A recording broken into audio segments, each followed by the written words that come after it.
Tela Cheia Filmes.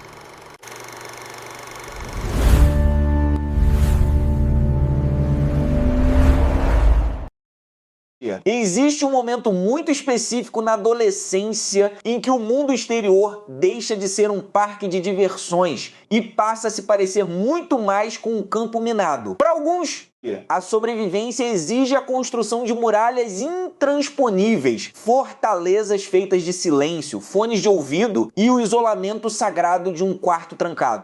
É sob essa perspectiva de autodefesa e vulnerabilidade que adentramos a mente e o universo de Felipe, o protagonista desta nossa história, que planejou com precisão cirúrgica os melhores 15 dias de sua vida. 15 dias de pura invisibilidade. 15 dias de inverno onde o único compromisso seria não interagir com o julgamento do mundo. Felipe é um jovem que carrega no corpo e na mente o peso invisível, mas sufocante, da inadequação. Ele é um garoto gordo e essa característica, que para muitos poderia ser apenas um detalhe físico, para ele é uma armadura pesada demais para carregar sob o sol e sob os olhares cruéis do corredor da escola. Cada passo de Felipe fora de casa é calculado para que ele ocupe o menor espaço possível no mundo. Suas roupas são sempre 3 tons maiores do que o necessário, como se o excesso de tecido pudesse camuflar sua existência. Ele domina a arte de abaixar a cabeça, de fingir que está profundamente concentrado no celular e de evitar qualquer espelho que cruze seu caminho. Para ele, as férias escolares não são apenas um descanso, são um resgate, uma trégua temporária na guerra diária contra a rejeição. O cenário desse refúgio é o seu quarto. E é preciso que compreendamos a geografia desse lugar para entender a gravidade do que está por vir. O quarto de Felipe não é apenas um cômodo com uma cama e um armário. É a projeção física de sua alma. As paredes são adornadas com pôsteres de sagas cinematográficas, heróis de quadrinhos e bandas que servem como sua trilha sonora particular. Há pilhas de livros meticulosamente organizadas, bonecos colecionáveis que vigiam o ambiente a partir de prateleiras suspensas, e a luz difusa que passa pelas frestas da persiana, criando um ambiente de penumbra acolhedora. Ali dentro, o tempo corre de forma diferente. Ali, Felipe não precisa ser o garoto que sofre piadas sussurradas nas aulas de educação física. Ali, ele é o rei de seu próprio microsistema, munido de uma lista interminável de séries para maratonar, pacotes de salgadinhos estrategicamente estocados e a promessa de 15 dias de silêncio absoluto. A mãe de Felipe, Irene, trabalha fora, o que significa que durante a maior parte do dia, a casa seria um templo de solidão e paz, mas o destino, ou talvez a ironia cruel das relações humanas, adora desmoronar as arquiteturas de isolamento que construímos com tanto cuidado.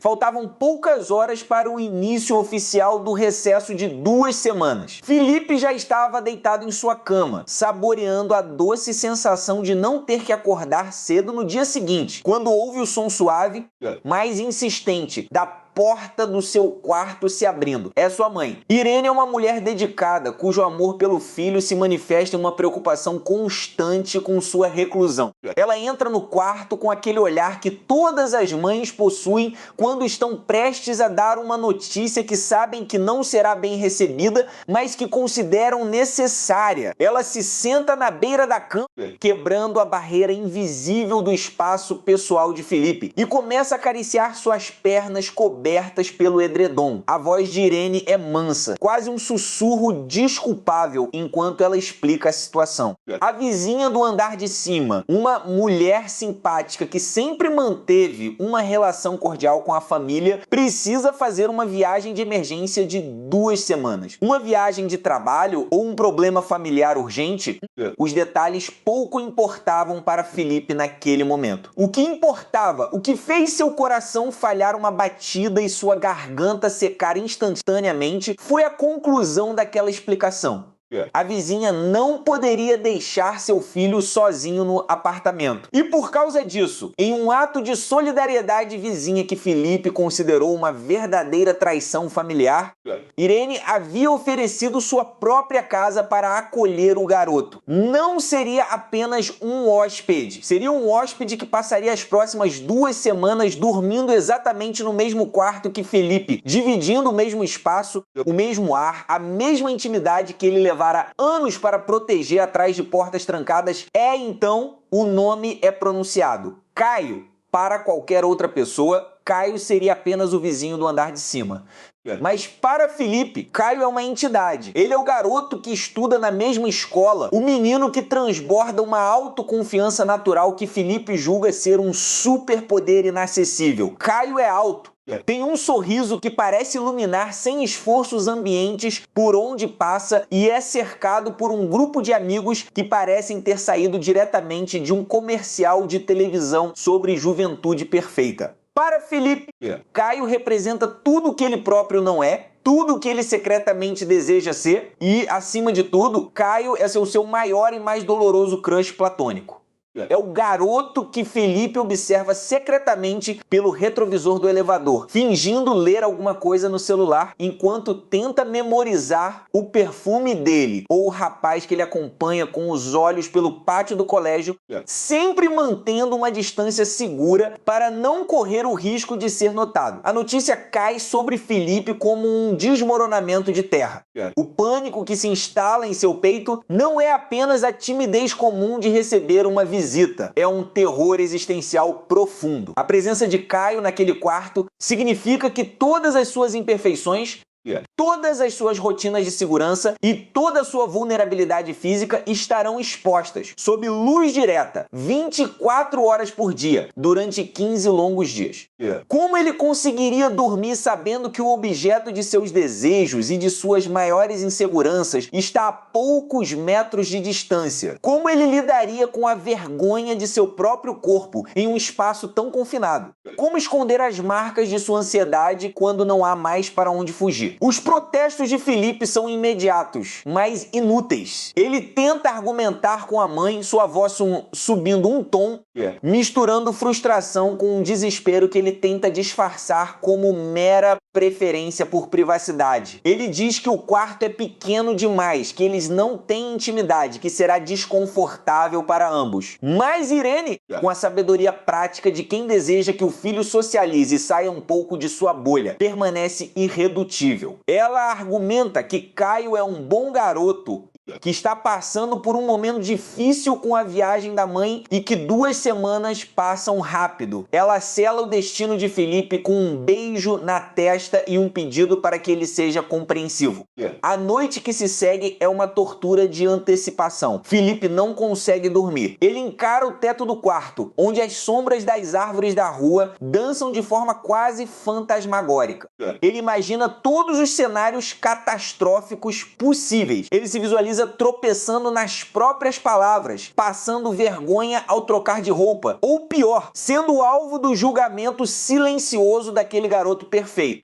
A presença iminente de Caio começa a redefinir o espaço do quarto antes mesmo dele chegar. Os pôsteres na parede, que antes eram fontes de orgulho nerd, agora parecem infantis e patéticos sob a perspectiva de um observador externo. A cama extra que Irene traz e arruma ao lado da sua parece um monumento à perda de sua soberania individual. No dia seguinte, a campainha toca. O som reverbera pelo apartamento vazio de forma estridente, como um gongo anunciando o início de um julgamento. Felipe está na sala, paralisado. Suas mãos estão frias e ele sente o suor típico da ansiedade brotar em sua nuca. Sua mãe abre a porta com um sorriso caloroso e acolhedor. E lá está ele. Caio entra no apartamento carregando uma mochila preta pesada e uma mala de rodinhas que parece conter toda a sua vida para as próximas 2 semanas. Ele veste roupas simples, mas que nele parecem carregar uma elegância natural e despojada. O cabelo está levemente bagunçado, o que só acentua sua beleza descomplicada. Quando os olhos de Caio encontram os de Felipe, o tempo parece desacelerar para o protagonista. Há um breve momento de reconhecimento mútuo, um aceno de cabeça tímido. Caio sorri. Um sorriso que mistura gratidão com um leve constrangimento por estar invadindo o espaço alheio. Ele diz um olá quase inaudível, mas que ressoa na mente de Felipe como um trovão Irene. Tentando aliviar a tensão inicial, ajuda a acomodar as malas e direciona os dois jovens para o quarto. A caminhada pelo corredor curto do apartamento parece, para Felipe, uma marcha em direção ao cadafalso. A cada passo, ele sente o peso da realidade se impondo. Não há mais como voltar atrás. O santuário foi violado, a fortaleza foi aberta e a pessoa que ele mais temia e desejava agora divide o mesmo teto, o mesmo chão e a mesma penumbra que ele. Ao entrarem no quarto, Caio coloca sua mala no chão e olha ao redor. Ele observa os pôsteres, as prateleiras de livros, a iluminação baixa. Felipe segura a respiração, esperando o primeiro sinal de deboche ou desdém. Em vez disso, Caio solta um longo suspiro, senta-se na cama que foi preparada para ele e olha diretamente para Felipe, que continua de pé. Tenso como uma corda de violino prestes a arrebentar. A atmosfera no quarto torna-se densa, carregada de tudo o que não foi dito, de todas as barreiras sociais da escola que agora precisam ser desmanteladas à força. Os 15 dias começaram, e com eles, a descida inevitável para um turbilhão de sentimentos que nenhum dos dois está totalmente preparado para enfrentar. O silêncio no quarto de Felipe não é apenas a ausência de ruído. É uma presença física, uma substância pesada que se infiltra entre as paredes descascadas e os livros empilhados. Ele permanece parado perto da porta, com os ombros travados em uma linha horizontal que denuncia o pânico disfarçado de estoicismo. Seus dedos escondidos nos bolsos apertam-se contra as palmas das mãos, marcando a pele em arcos semicirculares. Diante dele, o quarto de trabalho de Cauã, aquele santuário improvisado de notas adesivas, papéis espalhados e o brilho intermitente da tela do notebook parece uma fortaleza construída para impedir qualquer tipo de invasão emocional. Cauã está sentado, as costas curvadas sobre a escrivaninha, mas ele não está trabalhando. Ele observa o cursor do texto piscar no monitor. Um ritmo cardíaco digital que dita a pulsação do ambiente. Quando ele finalmente gira a cadeira, o movimento é lento, calculado, quase coreografado para não quebrar a tensão que pende como uma guilhotina sobre os dois. Ele não encara Felipe de imediato. Seus olhos percorrem a silhueta do garoto que até poucas horas atrás era apenas uma projeção de expectativas alheias. Um colega de escola, alguém que habitava um estrato social distante, quase inacessível. Agora, o isolamento dos 15 dias transformou essa distância em um abismo que eles são obrigados a atravessar passo a passo. Felipe respira fundo e o som de sua inalação corta o ar como uma lâmina. Ele começa a falar, mas a voz não é a que ele esperava. É um sussurro rouco, impregnado de uma vulnerabilidade que ele passou anos tentando encobrir com a armadura do silêncio escolar. Ele comenta sobre a disposição dos livros, uma desculpa patética para evitar o olhar de Cauã. Mas Cauã não aceita o desvio. O garoto mais velho levanta-se, a cadeira recuando com um rangido metálico que reverbera pelas paredes como um aviso.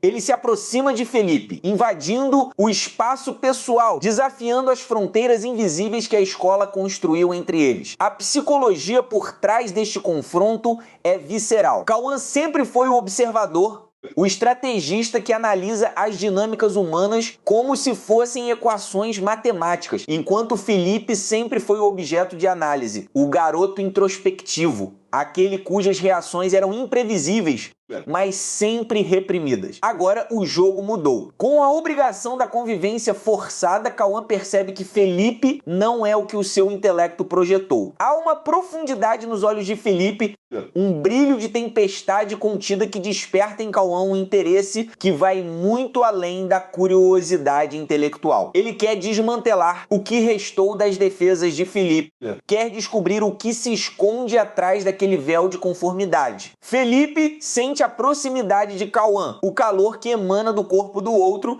e o contraste entre as suas realidades torna-se esmagador. Ele pensa no que seus amigos diriam se vissem aquela cena. Pensa na imagem que construiu no colégio, a imagem do garoto equilibrado, o filho exemplar, o aluno atento.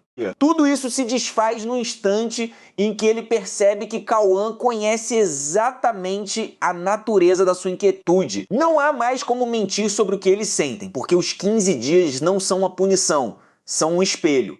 Cauã quebra o silêncio com uma observação cortante sobre a forma como Felipe tem vivido. Não como alguém que escolheu o seu próprio caminho, mas como alguém que aceitou um roteiro escrito por terceiros. A acusação paira no ar, pesada e inegável. Felipe sente o impacto dessas palavras no plexo solar. Ele tenta argumentar uma defesa instintiva e nervosa, mas a frase morre nos seus lábios quando ele percebe que Cauã está descrevendo o vazio que ele carrega desde o início do ano letivo. A revelação é um segredo compartilhado. Eles estão ambos perdidos, apenas em direções opostas. À medida que a noite avança, o quarto se torna um microcosmo de um universo onde as regras sociais não têm poder. Eles se sentam no chão, despojados das suas identidades externas. Felipe confessa pela primeira vez o medo paralisante de nunca se encaixar em lugar nenhum, enquanto Cauã admite que sua necessidade de controle é apenas uma máscara para um sentimento de inadequação que o consome desde a infância. O diálogo torna-se mais íntimo, mais cru, destituído de qualquer artifício. Não há mais o Felipe da escola ou o Cauã dos projetos. Restam apenas dois garotos no limite de uma descoberta que pode custar a sanidade de ambos. A tensão entre eles muda de natureza. Deixa de ser um embate de personalidades para se tornar uma eletricidade magnética. Cada vez que os olhares se cruzam, a carga é tão alta que o ar parece vibrar. Felipe nota cicatriz na mão de Cauã, uma marca de uma queda de bicicleta de anos atrás, e tem o impulso de tocá-la, de reconhecer aquela falha como algo que os torna humanos e iguais. Cauã observa a maneira como Felipe morde o lábio inferior ao pensar, um gesto de ansiedade que o torna, paradoxalmente, a pessoa mais fascinante que Cauã já encontrou. O relógio na parede marca a madrugada e a realidade lá fora parece ter deixado de existir. O mundo escolar, com sua hierarquia cruel, suas fofocas e suas expectativas, está a anos-luz de distância. Aqui dentro, os 15 dias não são apenas uma sentença, são o início de uma reconfiguração completa das suas almas. Eles não percebem, mas enquanto discutem sobre os segredos do passado e as incertezas do futuro, estão desenhando o mapa de uma conexão que os deixará irreconhecíveis ao final deste período. Felipe, pela primeira vez em muito tempo, para de tentar controlar a própria respiração. Ele permite que o pânico ceda lugar a uma curiosidade quase dolorosa pelo que Cauã dirá a seguir. A descida ao turbilhão não é mais um medo, mas uma inevitabilidade que eles agora aceitam, quase como um pacto de sangue selado pelo silêncio, pelo cansaço e pela promessa implícita de que depois desta noite nada voltará a ser como antes. Eles estão no olho do furacão, sentindo o peso do que está por vir, mas pela primeira vez não desejam sair de lá. A madrugada engole a sala de estar com a fome de um predador. A única luz, um abajur de pano esgarçado sobre a mesa de centro, desenha sombras longas e tortas nos rostos de Cauã e Helena.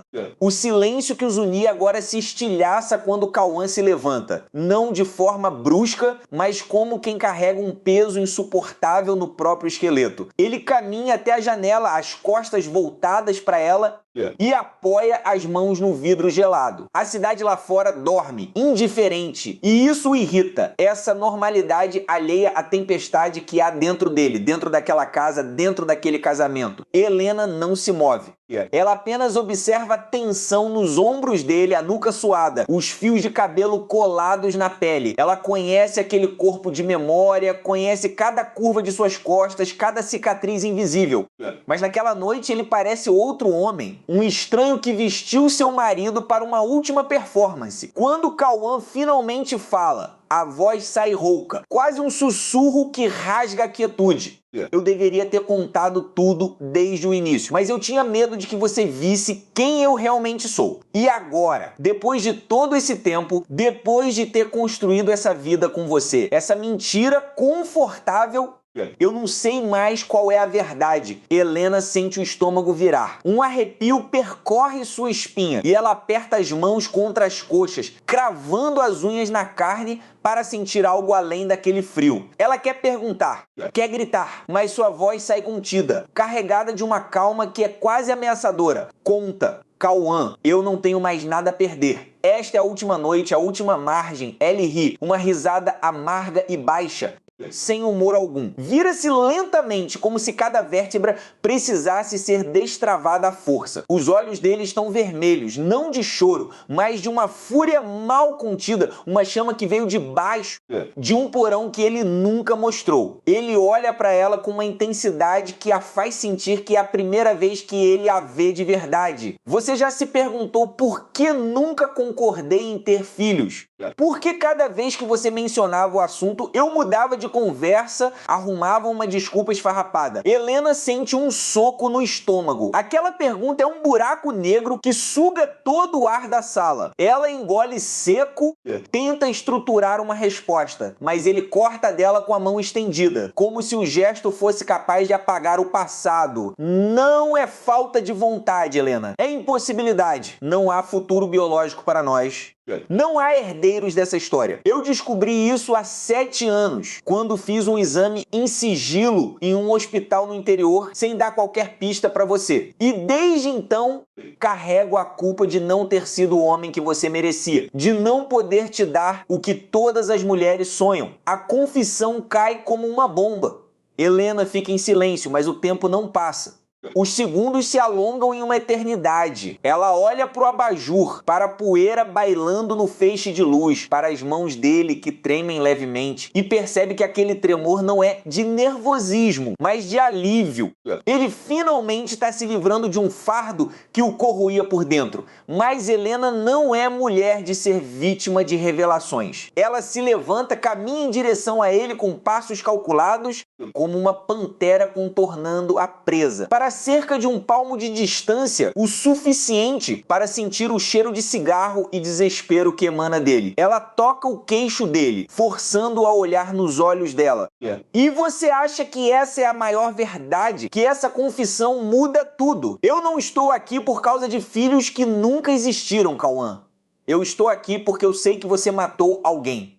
A frase de Helena não é um chute no escuro, é uma afirmação precisa e cirúrgica, um bisturi que abre o peito dele. Cauã recua um passo, como se tivesse sido empurrado por uma força invisível. A expressão dele congela em uma máscara de pânico e incredulidade. Ele tenta articular alguma coisa, mas as palavras morrem na garganta como pássaros atingidos em pleno voo, de onde... Como você sabe? Ele pergunta com a voz trêmula, quebrando Helena sorrir, mas não há doçura naquele gesto. Há um brilho nos olhos dela, um brilho que mistura vitória e dor. Eu encontrei as cartas, Cauã.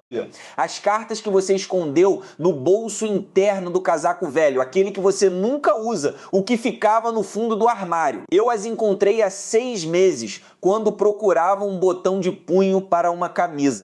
Achei um maço de cartas, escondidas como um tesouro maldito. Cartas de uma mulher chamada Mariana. Cauã empalidece, baixa a cabeça lentamente, como se a verdade fosse um fardo pesado demais para os ombros. Ele leva as mãos ao rosto, esfregando as pálpebras com força, como se pudesse apagar as imagens que ali estão gravadas. Mariana era minha irmã gêmea, Helena, minha outra metade. E eu sou o motivo da morte dela, não por violência física, mas pela omissão. Pelo medo de que a nossa história fosse descoberta, pelo segredo de família que eu carregava como uma ferida que nunca cicatriza. Helena sente o chão se mover sob seus pés. Ela não esperava por essa reviravolta. A tortura dentro dela muda de forma, deixa de ser um monstro concreto para se tornar um abismo escorregadio. Ela era sua irmã e você a matou. Como? Por quê? Cauã recua até cair no sofá, batendo as costas contra o encosto. Ele fica estático por um momento, os olhos perdidos no vazio, e então recomeça a falar drenado, como se estivesse despejando a última gota de sua essência. Ela sofria de uma depressão profunda, Helena, uma escuridão que eu tentei conter por anos. Eu era o único que sabia. Nossa família, em sua fachada impecável, não tolerava fragilidade. Eu prometi a ela que estaria sempre ao seu lado. Mas naquela noite de dezembro, eu estava longe. Eu estava em uma viagem de negócios que eu poderia ter adiado. Eu sabia que ela tinha piorado, sabia dos sinais. Mas eu escolhi o contrato, escolhi a carreira, escolhi a fuga. No dia seguinte, recebi a ligação. Mariana se enforcou no quarto dela às 3 da manhã. E eu, em uma reunião interminável, não atendi o telefone dela que tocou 17 vezes. 17 chamadas de socorro que eu ignorei. O silêncio que se segue é ensurdecedor. Helena escuta as batidas do próprio coração como se estivessem reverberando nas paredes. Ela percebe a profundidade do abismo no qual Cauã vive. Uma prisão construída por escolhas e culpas que se acumularam ao longo de anos. Você viveu tudo isso sozinho, diz ela, com a voz agora mais suave, mas ainda frágil. E eu que prometi caminhar ao seu lado, estava a quilômetros de distância, ausente em silêncios e conveniências. Cauã ergue os olhos para ela, e neles há um lampejo de esperança, mas ele a suprime rapidamente, como quem apaga uma brasa indesejada. Não é só isso, Helena. Eu também deixei outro corpo para trás. Não de alguém que eu amava, mas de alguém que me perseguia. Um homem de negócios, Walter, um sócio que estava me chantageando com o segredo de Mariana. Ele sabia de tudo e ameaçava expor nossa família, destruir minha reputação. Naquela noite, no escritório, a discussão saiu do controle. Ele partiu para cima de mim com um canivete. Eu reagi, lutei. E ele caiu da janela do 12º andar. A polícia concluiu que foi suicídio, um homem endividado que pulou, mas eu estava lá. Eu vi o corpo dele se despedaçar na calçada e não fiz nada para salvá-lo. Não fiz nada... Helena, apenas fiquei imóvel assistindo ao sangue se espalhar como uma tinta escura e apaguei as câmeras de segurança com a ajuda de um amigo corrompido. Eu matei um homem e vivi com esse cadáver dentro de mim todos esses anos. Helena sente o chão finalmente ceder. Ela se ajoelha diante dele não por submissão, mas por exaustão, por não aguentar mais o peso das revelações. Ela segura o rosto dele entre as mãos e há lágrimas em seus próprios olhos. Eu também guardei um segredo, Cauã. Eu não fui a esposa perfeita que você pensou. Eu tive um amante. Um caso que durou 6 meses a 2 anos com seu sócio, Rafael. Foi um erro, uma fuga, um momento de fraqueza que eu nunca tive coragem de confessar. E eu terminei quando percebi que não havia nada além de vazio naquela traição. Eu te amava e odeio admitir, mas eu te traí, o ar acaba. As palavras de Helena pairam como uma faca em pleno ar, prontas para cair. Cauã olha para ela, os olhos arregalados, e sua expressão é um misto de choque, fúria e uma compreensão brutal de que eles são duas pessoas que se enganaram mutuamente, não por maldade, mas por medo. Você me traiu com Rafael, aquele que eu considero um irmão. Cauã diz, e a voz seco é um golpe sim. E eu sinto culpa todos os dias. Mas a culpa não me trouxe de volta a verdade. Só me levou para mais longe ainda. Nós nos escondemos em máscaras, Cauã. E o que é uma máscara senão uma mentira que a gente aprende a amar? O silêncio é um campo minado. Eles estão frente a frente nas suas almas rasgadas e não há mais voltas. O apartamento parece encolher, as paredes se aproximando como uma gaiola. Cauã respira fundo e em seus olhos há uma transformação. Ele se levanta, estende as mãos para Helena e ela aceita, levantando-se lentamente, as pernas tremendo. E se a gente deixar o passado aqui? Ele pergunta, a voz mais firme. Não como uma fuga, mas como uma escolha. Um recomeço que começa no lixo desses cadáveres que carregamos. Mas para isso precisamos de uma coisa. Helena inclina a cabeça, aguardando. Solta o ar devagar. Precisamos de uma nova identidade. Outras cidades, outros nomes. Eu tenho documentos falsos preparados há meses, como uma rota de fuga que eu tinha medo de ativar. Mas agora agora não temos mais nada a esconder. Porque o que está exposto é o vazio. E no vazio a gente pode construir o que quiser. Ellie vai até um quadro na parede, que ele remove para revelar um cofre embutido, escondido atrás de uma moldura de uma paisagem bucólica. Ele digita uma senha e a porta pesada cede. Lá dentro, pacotes de dinheiro, passaportes falsos e um revólver pequeno prata polido. Helena observa, hipnotizada. Ela sente um medo que não conhecia, um medo visceral de trocar a segurança melodramática de uma mentira por uma verdade caótica. Mas ao mesmo tempo sente uma excitação, uma adrenalina que pulsa em cada veia, como se pela primeira vez estivesse viva. Cauã pega um dos passaportes, abre sobre a cama. Os nomes ali estampados, Helena e Cauã, serão substituídos por Ana e Bruno. Duas pessoas que não existem ainda, mas que podem nascer naquela madrugada. Você está disposta a desaparecer comigo, a abandonar tudo, a família, as posses, os títulos, para recomeçar do zero em um lugar onde ninguém nos conhece. Sem ninguém para nos julgar, sem passado a assombrar, Helena olha para o homem diante dela, um estranho que ela conheceu naquela noite, mas com quem ela compartilhou a mais profunda intimidade do derramamento de si. Ela não hesita mais. A certeza se apodera dela como uma chama. Sim, Cauã ou Bruno ou quem você quiser ser. Eu estou pronta para desaparecer, porque ficar é viver em um túmulo. E eu prefiro morrer vivendo uma aventura verdadeira do que vegetar em segurança falsa. Ela estende a mão e ela a aceita. O aperto é firme, quente, como se os dedos deles estivessem desenhando um novo pacto, incrustado em sangue e cinzas. Eles não têm mais tempo para arrependimentos, apenas para a próxima ação. A luz do abajur tremula, quase se apagando, mas se mantém acesa. Um pequeno holofote sobre dois corpos que decidem acender a bomba de suas próprias vidas. A reviravolta final se insinua. Porém, no momento em que Helena vira-se para pegar sua bolsa, ela tropeça em uma pilha de cartas caídas no chão. Cartas que escaparam do bolso de Cauã. Ela as recolhe distraidamente, mas um detalhe chama sua atenção. Em uma das folhas, a caligrafia é familiar. Ela reconhece. É a escrita do próprio pai. O mesmo traço que via em sua infância em cartas que ele enviava de viagens. E ali, na contracapa do envelope, lê-se: para Mariana, meu amor eterno, seu pai. O que ela achava ser um segredo de Cauã sobre sua irmã agora revela uma camada mais profunda e corrompida. A ligação não era apenas fraternal. Cauã, diante da descoberta, congela, os olhos envidraçando-se, mas Helena não recua. O choque dá lugar a uma fúria fria, a uma fome de entender. E ela avança em direção a ele com a carta na mão, elevando a voz, a tensão atingindo um pico ensurdecedor. Quem era Mariana para você? Cauã? Não me venha com irmã. Irmã não escreve esse tipo de carta para o pai. Irmã não assina como seu amor eterno no envelope do seu pai. O que você e seu pai escondiam? O que mais você está escondendo de mim? Cauã recua até a parede, os olhos selvagens, as mãos trêmulas. Ele abre a boca para negar, mas as palavras se embaralham em sua garganta. A atmosfera explode em uma tempestade final de perguntas e acusações, e a promessa de fuga se dissolve diante do abismo recém-descoberto, jogando-os agora ao redor de um buraco negro que suga qualquer esperança de recomeço.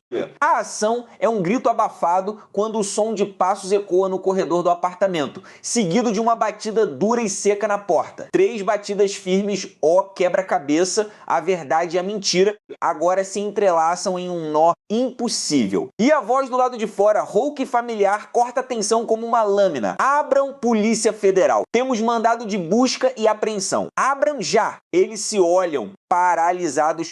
O cofre aberto com dinheiro e revólver à mostra. Os passaportes fake sobre a cama. E o passado inteiro deles, com todas as suas revelações, prestes a ruir sob o peso de uma verdade que ninguém ali estava pronto para encarar. O tempo parou e o futuro, que parecia traçado naquela segunda chance, desmoronou em cinzas nas mãos deles. A partida está no fim Helena sussurra, a voz quebrada, sem encontrar forças para mais nada. E nós não temos peças para continuar. O silêncio que se segue ao sussurro de Helena não é um vazio, é uma densidade opressora.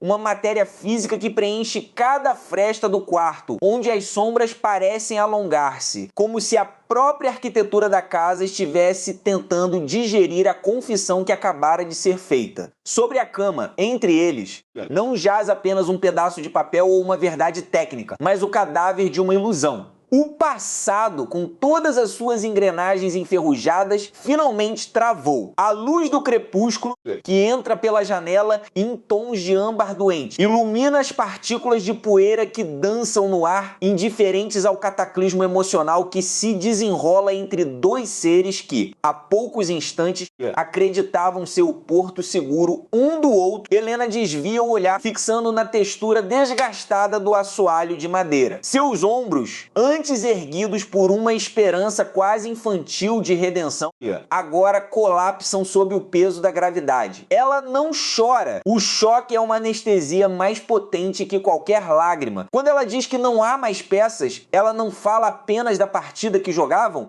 mas da reconstrução de suas identidades. Eles tentaram encaixar o presente nas peças tortas de um passado quebrado, e o resultado foi o estilhaçamento inevitável. Ellie, por sua vez, mantém os olhos fixos nela. O seu rosto é uma máscara de exaustão, onde cada linha de expressão parece contar uma história de privação e busca. Ele compreende que o grande erro não foi a mentira em si, mas a crença arrogante de que poderiam editar a própria história como se ela fosse um rascunho. Ele estende a mão num movimento hesitante, quase involuntário, mas recua antes de tocar-lhe a pele. O toque, que antes era o selo de um pacto, agora seria uma profanação. Ele entende, com uma clareza que queima, que o amor, quando despido de toda a fantasia, é uma criatura frágil que não sobrevive à cirurgia da verdade absoluta. A resolução não vem com gritos ou gestos grandiosos. O clímax é o som da respiração ritmada de ambos, que aos poucos se sincroniza na aceitação da derrota. Ele levanta-se, sentindo o corpo pesado, como se cada articulação carregasse as toneladas de tudo que deixaram de dizer ao longo dos anos. Ele caminha até a janela, observando o mundo lá fora, que continua girando com uma crueldade serena.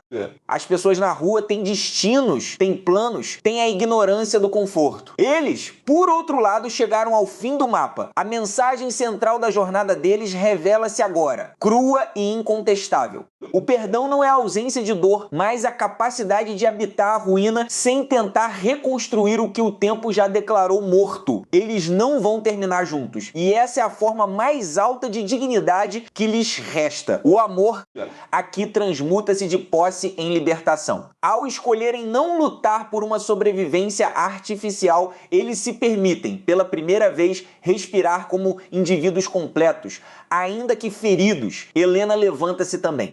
Seus movimentos são lentos, cerimoniais. Ela caminha em direção à porta, não como alguém que foge, mas como alguém que encerra um turno de trabalho exaustivo. Ela para por um instante, a mão repousando sobre a maçaneta de metal frio. Sem se virar, ela diz que o tempo que tiveram, aqueles 15 dias, não foram uma mentira, mas um interlúdio necessário. Foi a despedida que o passado nunca lhes permitiu ter. Ela agradece não por um futuro que não existirá, mas pela coragem de finalmente encarar o fim. O som da porta se fechando é um estalo seco que reverbera pela casa, marcando não o fim de uma vida, mas o início de um luto que, ironicamente, é a única coisa real que lhe sobrou. Ele permanece sozinho no quarto. O jogo sobre a cama, com suas peças espalhadas, parece agora um artefato arqueológico de uma civilização extinta. Ele não tenta arrumar o tabuleiro, ele apaga a luz. O quarto mergulha na escuridão, mas, pela primeira vez em muito tempo, A escuridão não é um esconderijo para segredos, é apenas a ausência de luz. Ó desfecho, majestoso em sua melancolia, reside na compreensão de que o maior ato de amor que poderiam ter oferecido um ao outro foi o reconhecimento de que, embora as almas pudessem ser irmãs, os caminhos eram divergentes. Eles não se curaram,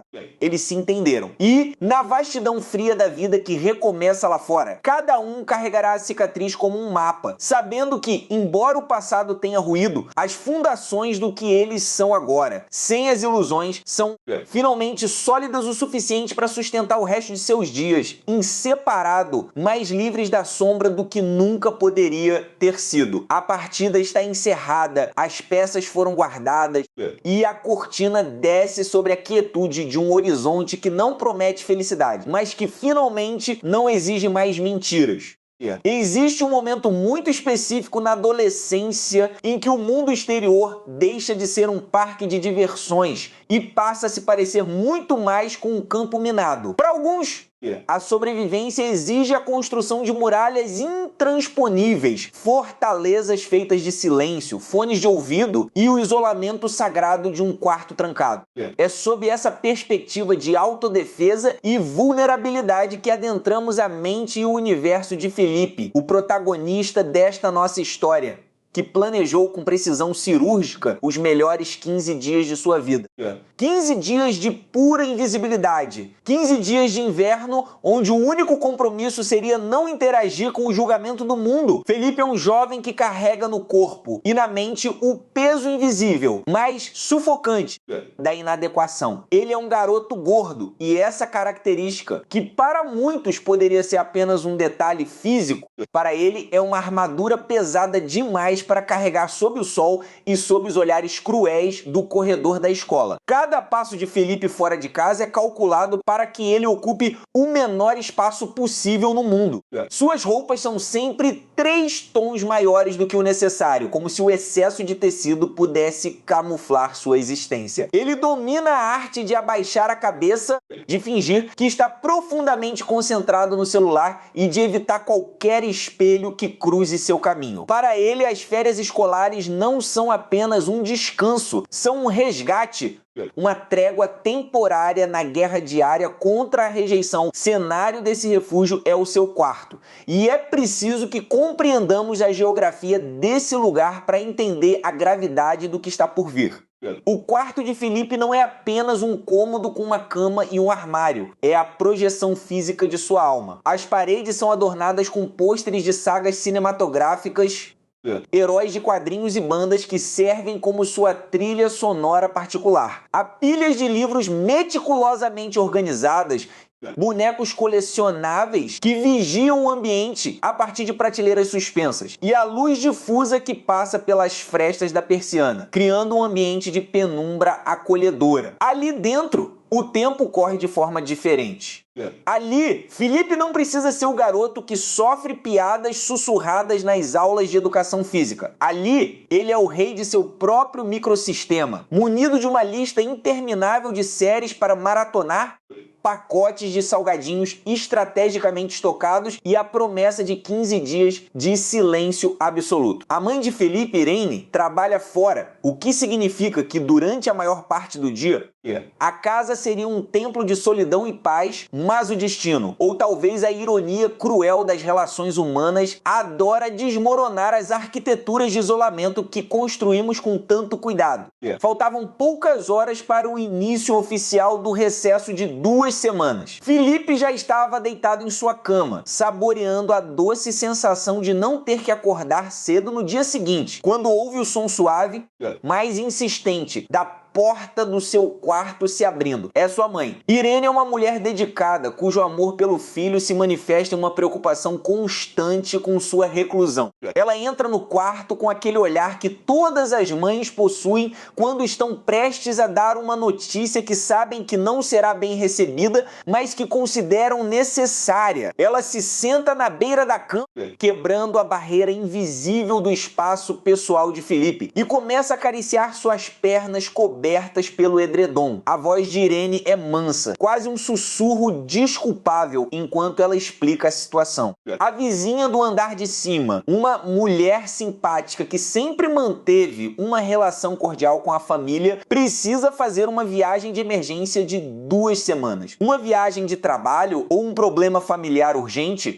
Os detalhes pouco importavam para Felipe naquele momento. O que importava, o que fez seu coração falhar uma batida e sua garganta secar instantaneamente, foi a conclusão daquela explicação. A vizinha não poderia deixar seu filho sozinho no apartamento. E por causa disso, em um ato de solidariedade vizinha que Felipe considerou uma verdadeira traição familiar, Irene havia oferecido sua própria casa para acolher o garoto. Não seria apenas um hóspede, seria um hóspede que passaria as próximas 2 semanas dormindo exatamente no mesmo quarto que Felipe, dividindo o mesmo espaço, o mesmo ar, a mesma intimidade que ele levara anos para proteger atrás de portas trancadas. Então o nome é pronunciado. Caio. Para qualquer outra pessoa, Caio seria apenas o vizinho do andar de cima. Mas para Felipe, Caio é uma entidade. Ele é o garoto que estuda na mesma escola, o menino que transborda uma autoconfiança natural que Felipe julga ser um superpoder inacessível. Caio é alto. Tem um sorriso que parece iluminar sem esforço os ambientes por onde passa e é cercado por um grupo de amigos que parecem ter saído diretamente de um comercial de televisão sobre juventude perfeita. Para Felipe, Caio representa tudo o que ele próprio não é, tudo o que ele secretamente deseja ser e, acima de tudo, Caio é o seu maior e mais doloroso crush platônico.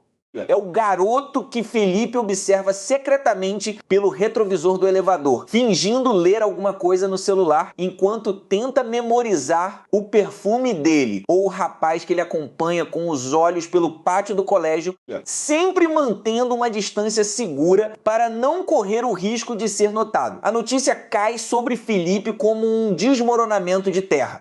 O pânico que se instala em seu peito não é apenas a timidez comum de receber uma visita, é um terror existencial profundo. A presença de Caio naquele quarto significa que todas as suas imperfeições, todas as suas rotinas de segurança e toda a sua vulnerabilidade física estarão expostas, sob luz direta, 24 horas por dia, durante 15 longos dias. Como ele conseguiria dormir sabendo que o objeto de seus desejos e de suas maiores inseguranças está a poucos metros de distância? Como ele lidaria com a vergonha de seu próprio corpo em um espaço tão confinado? Como esconder as marcas de sua ansiedade quando não há mais para onde fugir? Os protestos de Felipe são imediatos, mas inúteis. Ele tenta argumentar com a mãe, sua voz subindo um tom, misturando frustração com um desespero que ele tenta disfarçar como mera preferência por privacidade. Ele diz que o quarto é pequeno demais, que eles não têm intimidade, que será desconfortável para ambos. Mas Irene, com a sabedoria prática de quem deseja que o filho socialize e saia um pouco de sua bolha, permanece irredutível. Ela argumenta que Caio é um bom garoto que está passando por um momento difícil com a viagem da mãe e que 2 semanas passam rápido. Ela sela o destino de Felipe com um beijo na testa e um pedido para que ele seja compreensivo. A noite que se segue é uma tortura de antecipação. Felipe não consegue dormir. Ele encara o teto do quarto, onde as sombras das árvores da rua dançam de forma quase fantasmagórica. Ele imagina todos os cenários catastróficos possíveis. Ele se visualiza tropeçando nas próprias palavras, passando vergonha ao trocar de roupa, ou pior, sendo alvo do julgamento silencioso daquele garoto perfeito.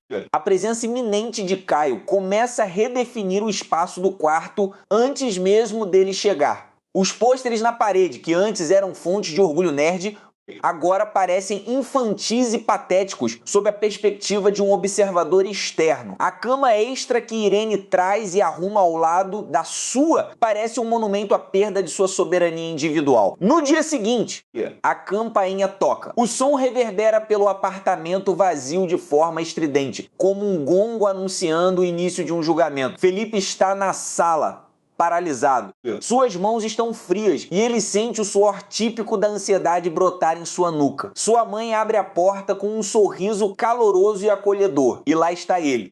Caio entra no apartamento carregando uma mochila preta pesada e uma mala de rodinhas que parece conter toda a sua vida para as próximas 2 semanas. Ele veste roupas simples, mas que nele parecem carregar uma elegância natural e despojada. O cabelo está levemente bagunçado, o que só acentua sua beleza descomplicada. Quando os olhos de Caio encontram os de Felipe, o tempo parece desacelerar para o protagonista. Há um breve momento de reconhecimento mútuo, um aceno de cabeça tímido. Caio sorri. Um sorriso que mistura gratidão com um leve constrangimento por estar invadindo o espaço alheio. Ele diz um olá quase inaudível, mas que ressoa na mente de Felipe como um trovão Irene. Tentando aliviar a tensão inicial, ajuda a acomodar as malas e direciona os 2 jovens para o quarto. A caminhada pelo corredor curto do apartamento parece, para Felipe, uma marcha em direção ao cadafalso. A cada passo, ele sente o peso da realidade se impondo. Não há mais como voltar atrás. O santuário foi violado, a fortaleza foi aberta e a pessoa que ele mais temia e desejava agora divide o mesmo teto, o mesmo chão e a mesma penumbra que ele. Ao entrarem no quarto, Caio coloca sua mala no chão e olha ao redor. Ele observa os pôsteres, as prateleiras de livros, a iluminação baixa. Felipe segura a respiração, esperando o primeiro sinal de deboche ou desdém. Em vez disso, Caio solta um longo suspiro, senta-se na cama que foi preparada para ele e olha diretamente para Felipe, que continua de pé. Tenso como uma corda de violino prestes a arrebentar. A atmosfera no quarto torna-se densa, carregada de tudo o que não foi dito, de todas as barreiras sociais da escola que agora precisam ser desmanteladas à força.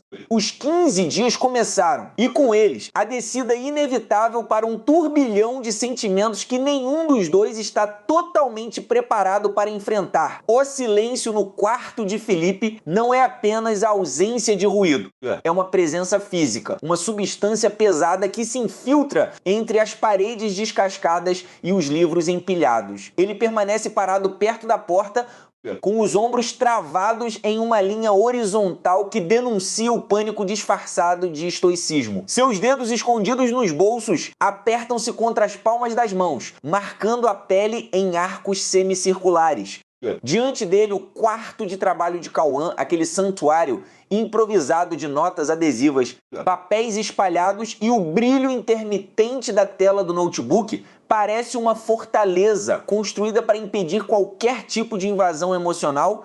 Cauã está sentado, as costas curvadas sobre a escrivaninha, mas ele não está trabalhando. Ele observa o cursor do texto piscar no monitor. Um ritmo cardíaco digital que dita a pulsação do ambiente. Quando ele finalmente gira a cadeira, o movimento é lento, calculado, quase coreografado para não quebrar a tensão que pende como uma guilhotina sobre os dois. Ele não encara Felipe de imediato. Seus olhos percorrem a silhueta do garoto que até poucas horas atrás era apenas uma projeção de expectativas alheias. Um colega de escola, alguém que habitava um estrato social distante, quase inacessível. Agora, o isolamento dos 15 dias transformou essa distância em um abismo que eles são obrigados a atravessar passo a passo. Felipe respira fundo e o som de sua inalação corta o ar como uma lâmina. Ele começa a falar, mas a voz não é a que ele esperava. É um sussurro rouco, impregnado de uma vulnerabilidade que ele passou anos tentando encobrir com a armadura do silêncio escolar. Ele comenta sobre a disposição dos livros,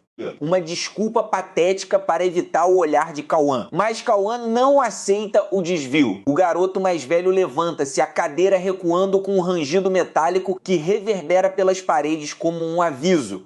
Ele se aproxima de Felipe, invadindo o espaço pessoal, desafiando as fronteiras invisíveis que a escola construiu entre eles. A psicologia por trás deste confronto é visceral. Cauã sempre foi o observador, o estrategista que analisa as dinâmicas humanas como se fossem equações matemáticas, enquanto Felipe sempre foi o objeto de análise, o garoto introspectivo, aquele cujas reações eram imprevisíveis, mas sempre reprimidas. Agora o jogo mudou. Com a obrigação da convivência forçada, Cauã percebe que Felipe não é o que o seu intelecto projetou. Há uma profundidade nos olhos de Felipe, um brilho de tempestade contida que desperta em Cauã um interesse que vai muito além da curiosidade intelectual. Ele quer desmantelar o que restou das defesas de Felipe, quer descobrir o que se esconde atrás daquele véu de conformidade. Felipe sente a proximidade de Cauã, o calor que emana do corpo do outro, e o contraste entre as suas realidades torna-se esmagador. Ele pensa no que seus amigos diriam se vissem aquela cena. Pensa na imagem que construiu no colégio, a imagem do garoto equilibrado, o filho exemplar, o aluno atento. Tudo isso se desfaz no instante em que ele percebe que Cauã conhece exatamente a natureza da sua inquietude. Não há mais como mentir sobre o que eles sentem, porque os 15 dias não são uma punição, são um espelho. Cauã quebra o silêncio com uma observação cortante sobre a forma como Felipe tem vivido. Não como alguém que escolheu o seu próprio caminho, mas como alguém que aceitou um roteiro escrito por terceiros. A acusação paira no ar, pesada e inegável. Felipe sente o impacto dessas palavras no plexo solar. Ele tenta argumentar uma defesa instintiva e nervosa, mas a frase morre nos seus lábios quando ele percebe que Cauã está descrevendo o vazio que ele carrega desde o início do ano letivo. A revelação é um segredo compartilhado. Eles estão ambos perdidos, apenas em direções opostas. À medida que a noite avança, o quarto se torna um microcosmo de um universo onde as regras sociais não têm poder. Eles se sentam no chão, despojados das suas identidades externas.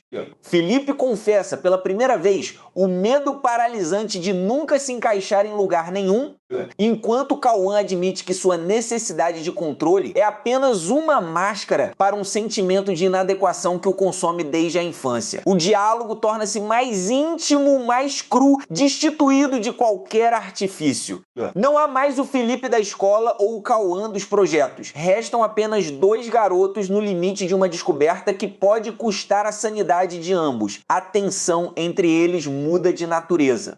Deixa de ser um embate de personalidades para se tornar uma eletricidade magnética. Cada vez que os olhares se cruzam, a carga é tão alta que o ar parece vibrar. Felipe nota cicatriz na mão de Cauã, uma marca de uma queda de bicicleta de anos atrás, e tem o impulso de tocá-la, de reconhecer aquela falha como algo que os torna humanos e iguais. Cauã observa a maneira como Felipe morde o lábio inferior ao pensar, um gesto de ansiedade que o torna, paradoxalmente, a pessoa mais fascinante que Cauã já encontrou. O relógio na parede marca a madrugada e a realidade lá fora parece ter deixado de existir. O mundo escolar, com sua hierarquia cruel, suas fofocas e suas expectativas, está a anos-luz de distância. Aqui dentro, os 15 dias não são apenas uma sentença, são o início de uma reconfiguração completa das suas almas. Eles não percebem, mas enquanto discutem sobre os segredos do passado e as incertezas do futuro, estão desenhando o mapa de uma conexão que os deixará irreconhecíveis ao final deste período. Felipe, pela primeira vez em muito tempo, para de tentar controlar a própria respiração. Ele permite que o pânico ceda lugar a uma curiosidade quase dolorosa pelo que Cauã dirá a seguir. A descida ao turbilhão não é mais um medo, mas uma inevitabilidade que eles agora aceitam, quase como um pacto de sangue selado pelo silêncio, pelo cansaço e pela promessa implícita de que depois desta noite nada voltará a ser como antes. Eles estão no olho do furacão, sentindo o peso do que está por vir, mas pela primeira vez não desejam sair de lá. A madrugada engole a sala de estar com a fome de um predador. A única luz, um abajur de pano esgarçado sobre a mesa de centro, desenha sombras longas e tortas nos rostos de Cauã e Helena.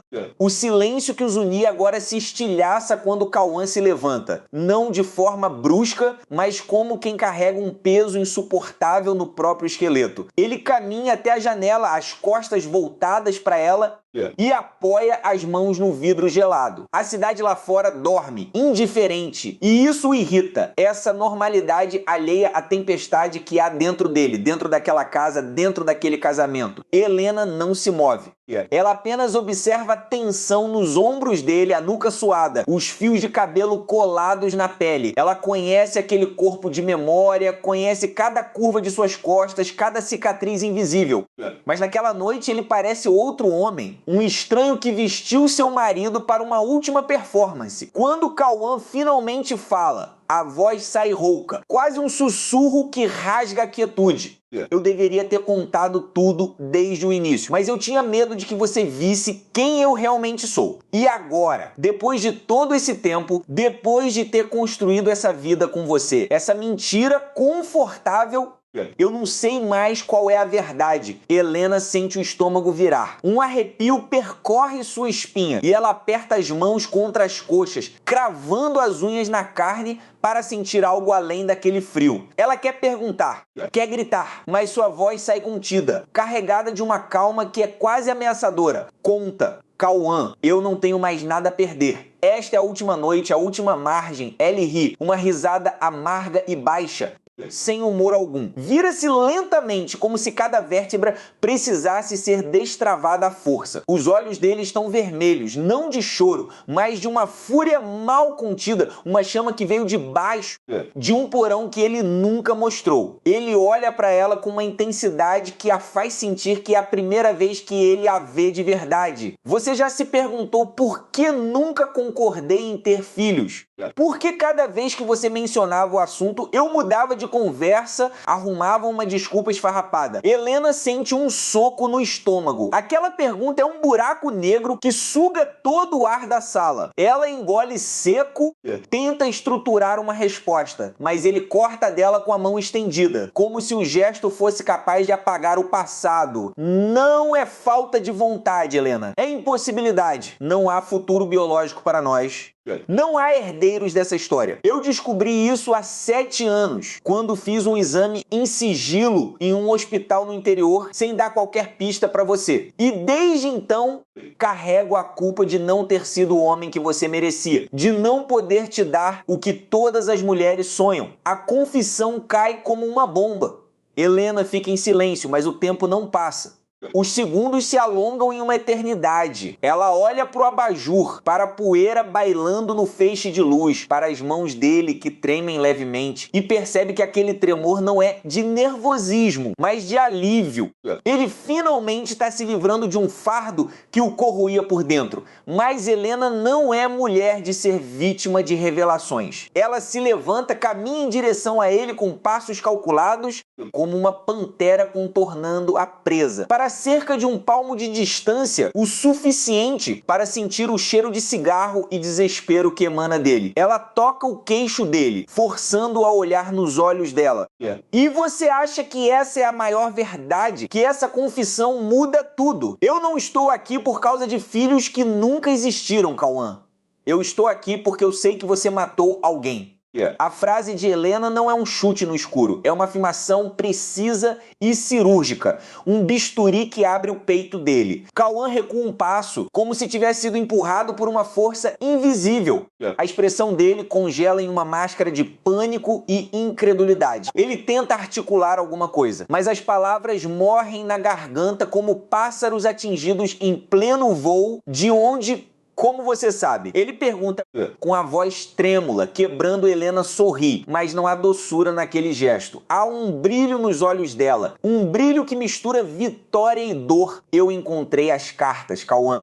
As cartas que você escondeu no bolso interno do casaco velho, aquele que você nunca usa, o que ficava no fundo do armário. Eu as encontrei há 6 meses, quando procurava um botão de punho para uma camisa. Achei um maço de cartas, escondidas como um tesouro maldito. Cartas de uma mulher chamada Mariana.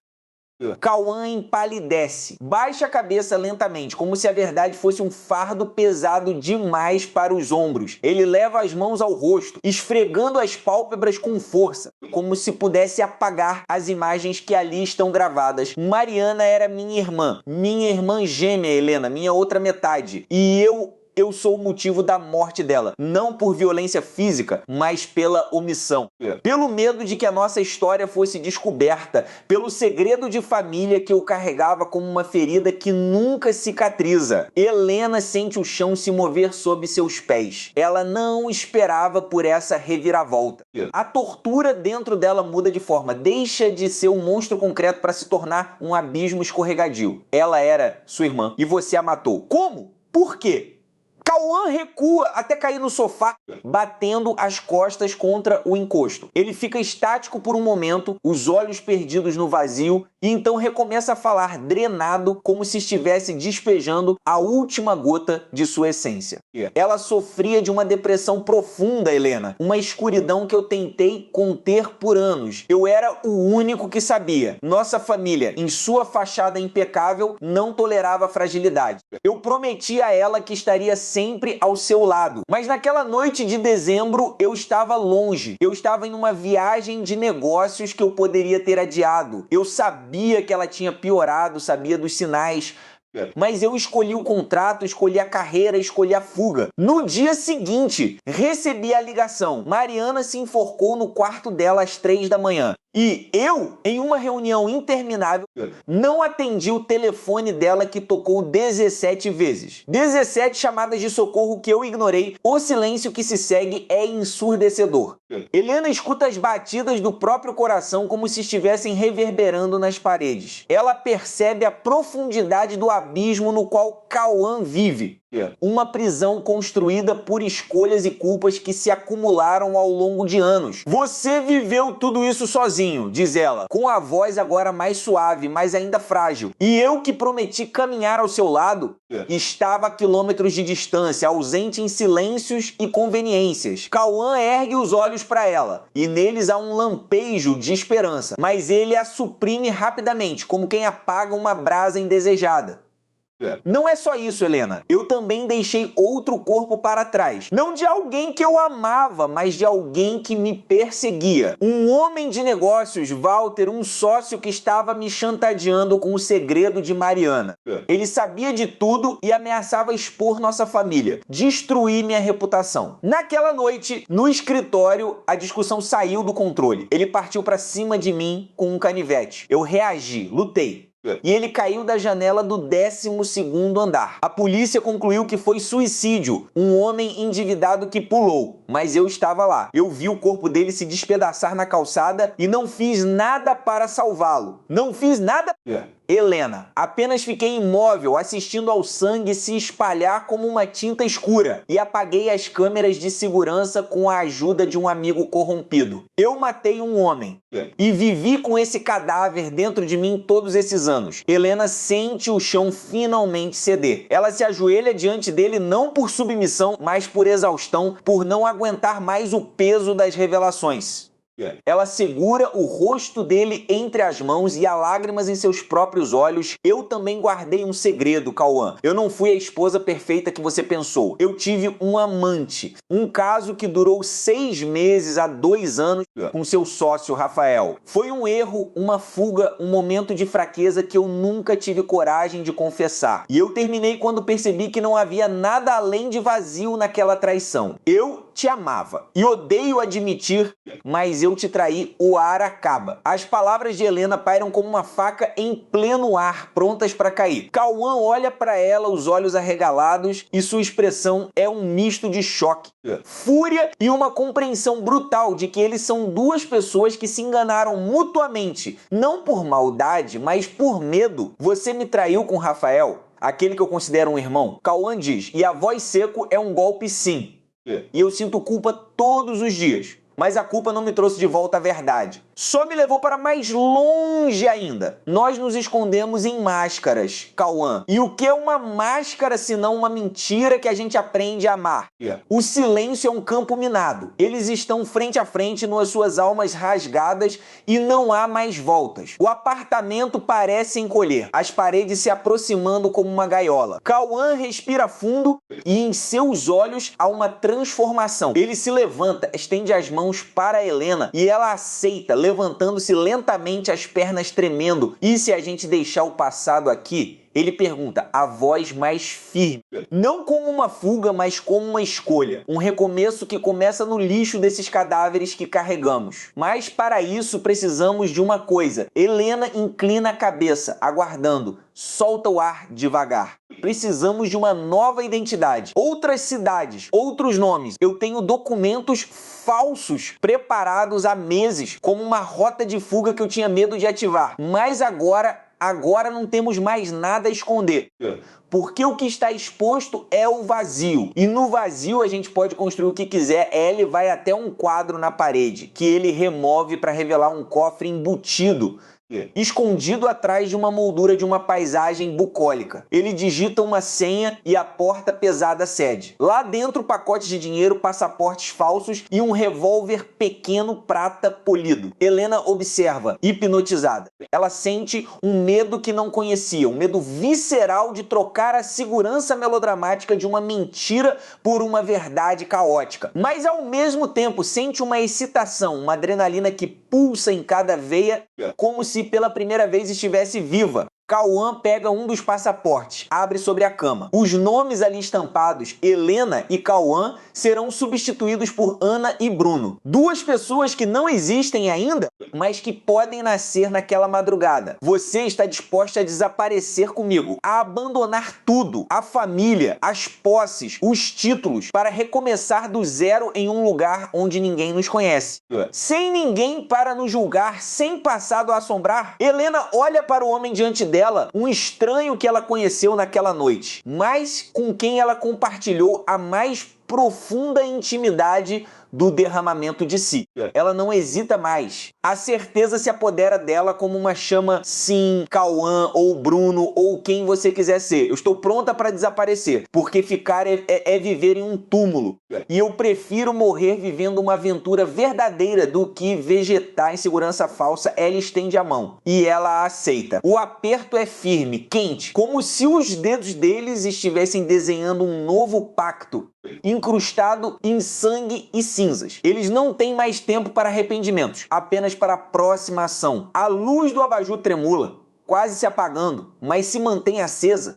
Um pequeno holofote sobre dois corpos que decidem acender a bomba de suas próprias vidas. A reviravolta final se insinua. Porém, no momento em que Helena vira-se para pegar sua bolsa, ela tropeça em uma pilha de cartas caídas no chão. Cartas que escaparam do bolso de Cauã. Ela as recolhe distraidamente, mas um detalhe chama sua atenção. Em uma das folhas, a caligrafia é familiar. Ela reconhece. É a escrita do próprio pai. O mesmo traço que via em sua infância em cartas que ele enviava de viagens. E ali, na contracapa do envelope, lê-se: para Mariana, meu amor eterno, seu pai. O que ela achava ser um segredo de Cauã sobre sua irmã agora revela uma camada mais profunda e corrompida. A ligação não era apenas fraternal. Cauã, diante da descoberta, congela, os olhos envidraçando-se, mas Helena não recua. O choque dá lugar a uma fúria fria, a uma fome de entender. E ela avança em direção a ele com a carta na mão, elevando a voz, a tensão atingindo um pico ensurdecedor. Quem era Mariana para você? Cauã? Não me venha com irmã. Irmã não escreve esse tipo de carta para o pai. Irmã não assina como seu amor eterno no envelope do seu pai. O que você e seu pai escondiam? O que mais você está escondendo de mim? Cauã recua até a parede, os olhos selvagens, as mãos trêmulas. Ele abre a boca para negar, mas as palavras se embaralham em sua garganta. A atmosfera explode em uma tempestade final de perguntas e acusações, e a promessa de fuga se dissolve diante do abismo recém-descoberto, jogando-os agora ao redor de um buraco negro que suga qualquer esperança de recomeço. A ação é um grito abafado quando o som de passos ecoa no corredor do apartamento, seguido de uma batida dura e seca na porta. 3 batidas firmes, ó quebra-cabeça, a verdade e a mentira, agora se entrelaçam em um nó impossível. E a voz do lado de fora, rouca e familiar, corta a tensão como uma lâmina. Abram, Polícia Federal. Temos mandado de busca e apreensão. Abram já! Eles se olham, paralisados. localizados o cofre aberto com dinheiro e revólver à mostra, os passaportes fake sobre a cama e o passado inteiro deles, com todas as suas revelações e prestes a ruir sob o peso de uma verdade que ninguém ali estava pronto para encarar. O tempo parou e o futuro, que parecia traçado naquela segunda chance, desmoronou em cinzas nas mãos deles. A partida está no fim. Helena sussurra, a voz quebrada, sem encontrar forças para mais nada. E nós não temos peças para continuar. O silêncio que se segue ao sussurro de Helena não é um vazio, é uma densidade opressora. Uma matéria física que preenche cada fresta do quarto, onde as sombras parecem alongar-se, como se a própria arquitetura da casa estivesse tentando digerir a confissão que acabara de ser feita. Sobre a cama, entre eles, não jaz apenas um pedaço de papel ou uma verdade técnica, mas o cadáver de uma ilusão. O passado, com todas as suas engrenagens enferrujadas, finalmente travou. A luz do crepúsculo, que entra pela janela em tons de âmbar doente, ilumina as partículas de poeira que dançam no ar, indiferentes ao cataclismo emocional que se desenrola entre dois seres que, há poucos instantes, acreditavam ser o porto seguro um do outro. Helena desvia o olhar, fixando na textura desgastada do assoalho de madeira. Seus ombros, antes erguidos por uma esperança quase infantil de redenção, agora colapsam sob o peso da gravidade. Ela não chora. O choque é uma anestesia mais potente que qualquer lágrima. Quando ela diz que não há mais peças, ela não fala apenas da partida que jogavam, mas da reconstrução de suas identidades. Eles tentaram encaixar o presente nas peças tortas de um passado quebrado, e o resultado foi o estilhaçamento inevitável. Ellie, por sua vez, mantém os olhos fixos nela.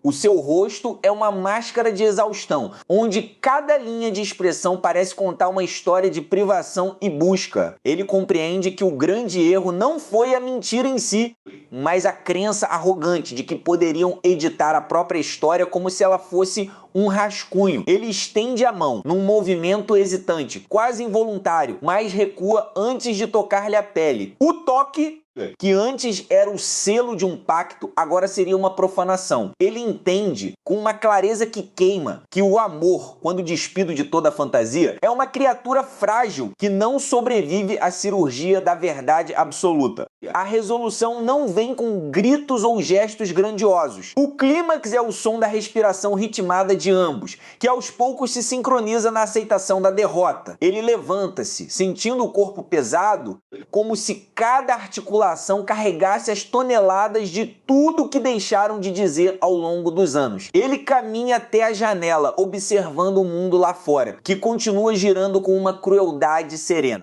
As pessoas na rua têm destinos, têm planos, têm a ignorância do conforto. Eles, por outro lado, chegaram ao fim do mapa. A mensagem central da jornada deles revela-se agora, crua e incontestável. O perdão não é a ausência de dor, mas a capacidade de habitar a ruína sem tentar reconstruir o que o tempo já declarou morto. Eles não vão terminar juntos. E essa é a forma mais alta de dignidade que lhes resta. O amor aqui transmuta-se de posse em libertação. Ao escolherem não lutar por uma sobrevivência artificial, eles se permitem, pela primeira vez, respirar como indivíduos completos, ainda que feridos. Helena levanta-se também.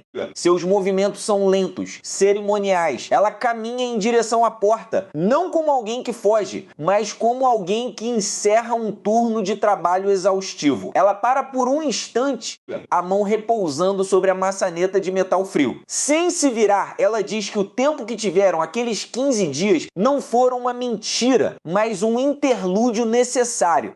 Foi a despedida que o passado nunca lhes permitiu ter. Ela agradece não por um futuro que não existirá, mas pela coragem de finalmente encarar o fim. O som da porta se fechando é um estalo seco que reverbera pela casa, marcando não o fim de uma vida, mas o início de um luto que, ironicamente, é a única coisa real que lhe sobrou. Ele permanece sozinho no quarto. O jogo sobre a cama, com suas peças espalhadas, parece agora um artefato arqueológico de uma civilização extinta. Ele não tenta arrumar o tabuleiro, ele apaga a luz. O quarto mergulha na escuridão, mas, pela primeira vez em muito tempo, a escuridão não é um esconderijo para segredos, é apenas a ausência ausência de luz, ó desfecho, majestoso em sua melancolia, reside na compreensão de que o maior ato de amor que poderiam ter oferecido um ao outro foi o reconhecimento de que, embora as almas pudessem ser irmãs, os caminhos eram divergentes. Eles não se curaram, eles se entenderam. E, na vastidão fria da vida que recomeça lá fora, cada um carregará a cicatriz como um mapa, sabendo que, embora o passado tenha ruído, as fundações do que eles são agora, sem as ilusões, são finalmente sólidas o suficiente para sustentar o resto de seus dias, em separado, mais livres da sombra do que nunca poderia ter sido. A partida está encerrada, as peças foram guardadas e a cortina desce sobre a quietude de um horizonte que não promete felicidade, mas que finalmente não exige mais mentiras. Existe um momento muito específico na adolescência em que o mundo exterior deixa de ser um parque de diversões e passa a se parecer muito mais com um campo minado. Para alguns, a sobrevivência exige a construção de muralhas intransponíveis, fortalezas feitas de silêncio, fones de ouvido e o isolamento sagrado de um quarto trancado. É sob essa perspectiva de autodefesa e vulnerabilidade que adentramos a mente e o universo de Felipe, o protagonista desta nossa história, que planejou com precisão cirúrgica os melhores 15 dias de sua vida. 15 dias de pura invisibilidade. 15 dias de inverno onde o único compromisso seria não interagir com o julgamento do mundo. Felipe é um jovem que carrega no corpo e na mente o peso invisível, mas sufocante, da inadequação. Ele é um garoto gordo e essa característica, que para muitos poderia ser apenas um detalhe físico, para ele é uma armadura pesada demais para carregar sob o sol e sob os olhares cruéis do corredor da escola. Cada passo de Felipe fora de casa é calculado para que ele ocupe o menor espaço possível no mundo.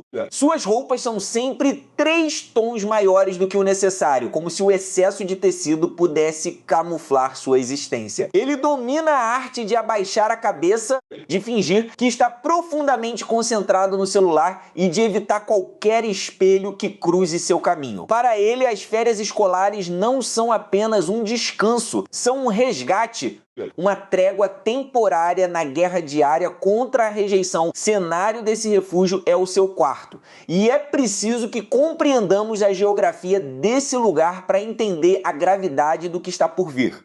O quarto de Felipe não é apenas um cômodo com uma cama e um armário, é a projeção física de sua alma. As paredes são adornadas com pôsteres de sagas cinematográficas, heróis de quadrinhos e bandas que servem como sua trilha sonora particular. Há pilhas de livros meticulosamente organizadas, bonecos colecionáveis que vigiam o ambiente a partir de prateleiras suspensas, e a luz difusa que passa pelas frestas da persiana, criando um ambiente de penumbra acolhedora. Ali dentro, o tempo corre de forma diferente.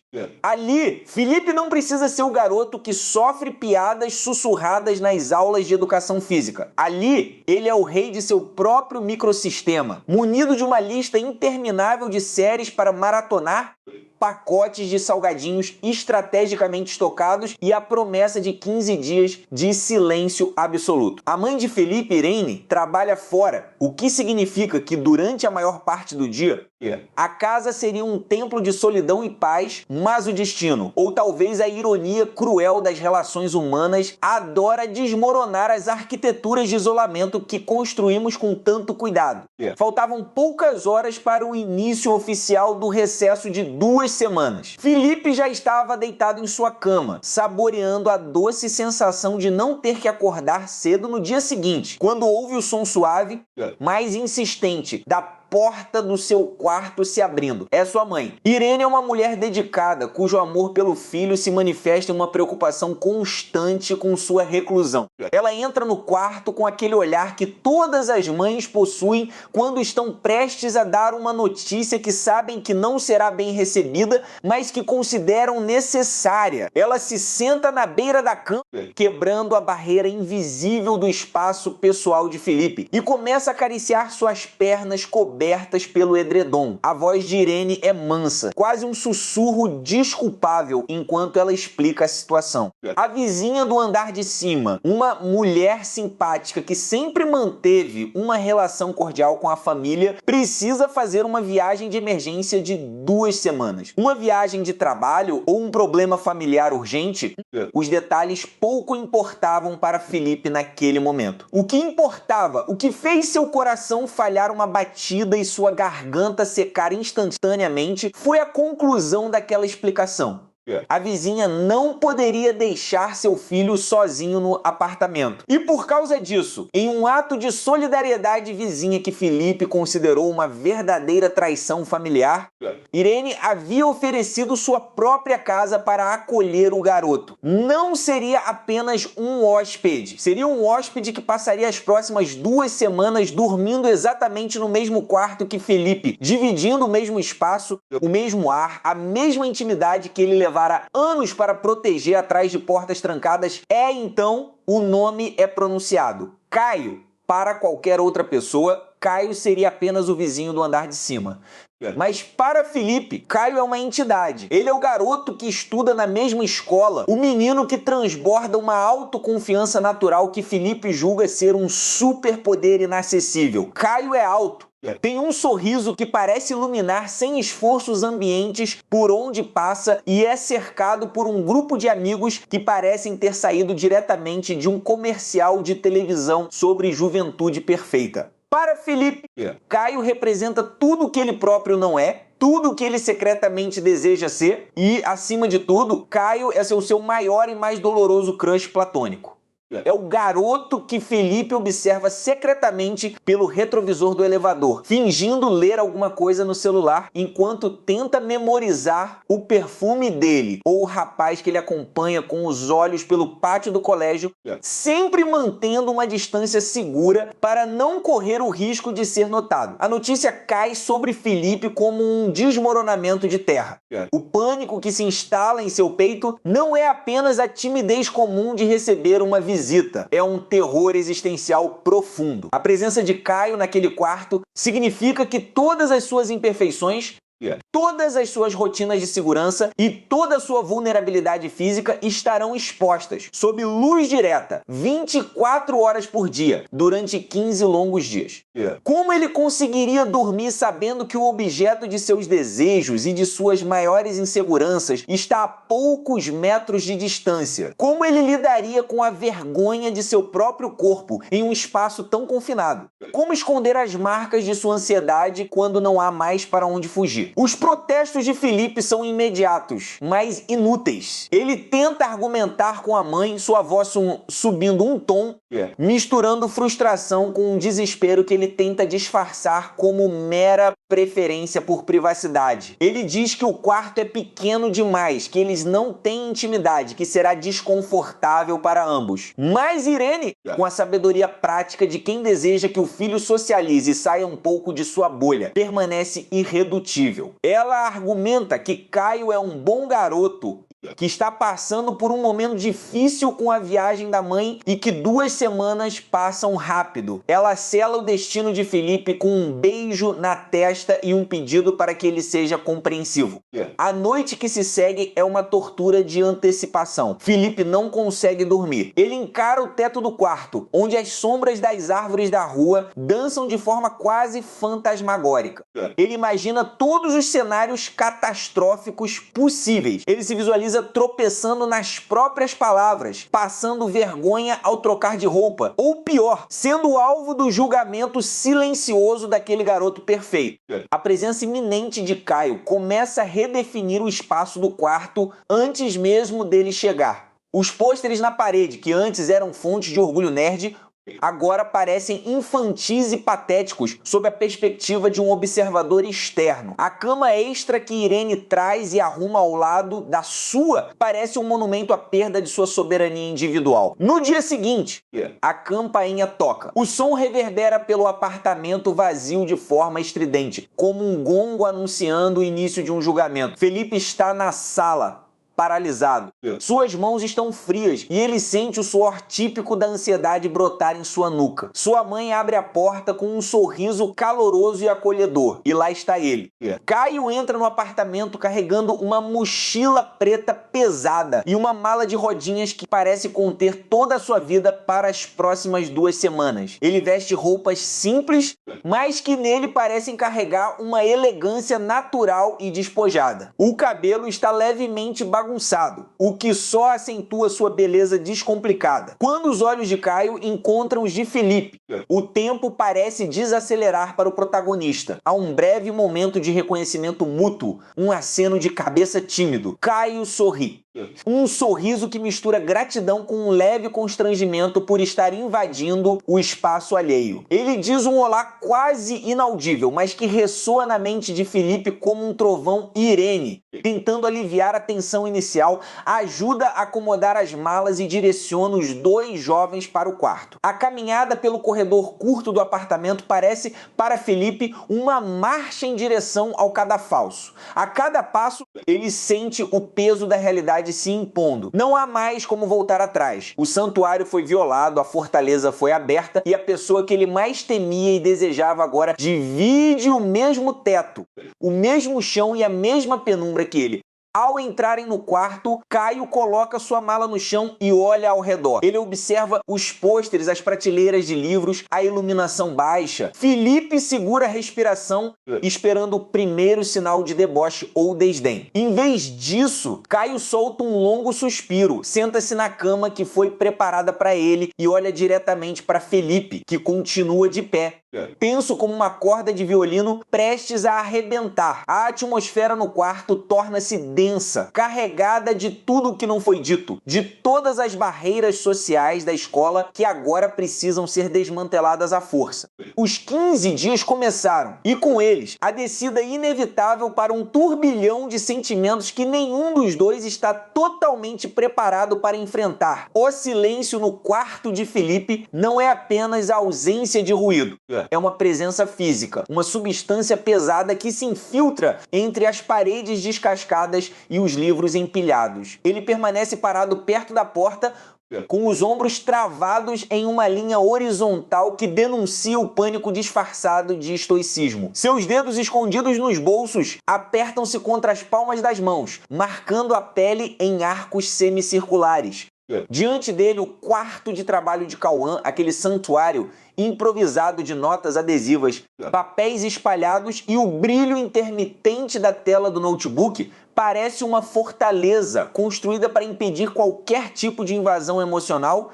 Cauã está sentado, as costas curvadas sobre a escrivaninha, mas ele não está trabalhando. Ele observa o cursor do texto piscar no monitor. Um ritmo cardíaco digital que dita a pulsação do ambiente. Quando ele finalmente gira a cadeira, o movimento é lento, calculado, quase coreografado para não quebrar a tensão que pende como uma guilhotina sobre os dois. Ele não encara Felipe de imediato. Seus olhos percorrem a silhueta do garoto que até poucas horas atrás era apenas uma projeção de expectativas alheias. Um colega de escola, alguém que habitava um estrato social distante, quase inacessível. Agora, o isolamento dos 15 dias transformou essa distância em um abismo que eles são obrigados a atravessar passo a passo. Felipe respira fundo e o som de sua inalação corta o ar como uma lâmina. Ele começa a falar, mas a voz não é a que ele esperava. É um sussurro rouco, impregnado de uma vulnerabilidade que ele passou anos